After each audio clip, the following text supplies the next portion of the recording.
দক্ষিণ এশিয়ার দুই পারমাণবিক শক্তিধর দেশ ভারত ও পাকিস্তানের মধ্যে উত্তেজনা তুঙ্গে। হামলা পাল্টা হামলায় বড় ধরনের সংঘাতের আশঙ্কা বাড়ছে। এমন প্রেক্ষাপটে যুক্তরাষ্ট্র জানিয়েছে, ভারত পাকিস্তান সংঘাতকে তারা নিজেদের বিষয় মনে করছে না। মার্কিন ভাইস প্রেসিডেন্ট জেডি ভ্যান্স এমন মন্তব্য করেছেন। শুক্রবার এ খবর দিয়েছে সংবাদ মাধ্যম টিআরটি গ্লোবাল। ভ্যান্স বলেন, ওয়াশিংটন চায় ভারত পাকিস্তানের মধ্যে উত্তেজনা প্রশমিত হোক, তবে তিনি স্পষ্ট করে দেন, মূলত এটা আমাদের কোনো বিষয় নয়।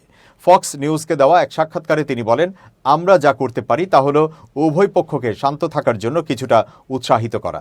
তবে আমরা এমন কোনো যুদ্ধে জড়াবো না যা আমাদের স্বার্থের সঙ্গে সম্পর্কিত নয় এবং যেখানে আমাদের কোনো নিয়ন্ত্রণ নেই। আন্তর্জাতিক সংঘাতে যুক্তরাষ্ট্রকে জড়ানো উচিত নয়, এমন অবস্থান আগেই জানিয়েছিলেন ভ্যান্স। তিনি বলেন, এই বিষয়ে আমরা সরাসরি কোনো ভূমিকা নিচ্ছি না, তবে পরিস্থিতি পর্যবেক্ষণ করছি।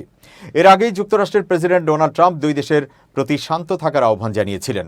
বুধবার হোয়াইট হাউসে সাংবাদিকদের তিনি বলেন, আমি দুই দেশকেই ভালোভাবে চিনি, চাই তারা নিজেদের মধ্যে সমস্যার সমাধান করুক, সংঘাত বন্ধ হোক। ট্রাম্প আরও বলেন, আমি যদি কোনোভাবে সহায়তা করতে পারি অবশ্যই পাশে থাকব। তাৎক্ষণিক প্রতিক্রিয়ায় ট্রাম্প ভারতের ক্ষেপণাস্ত্র হামলাকে লজ্জাজনক বলে আখ্যা দেন। তিনি আশা প্রকাশ করেন, পারমাণবিক শক্তিধর দুই দেশের মধ্যে এই সংঘাত খুব দ্রুত শেষ হবে।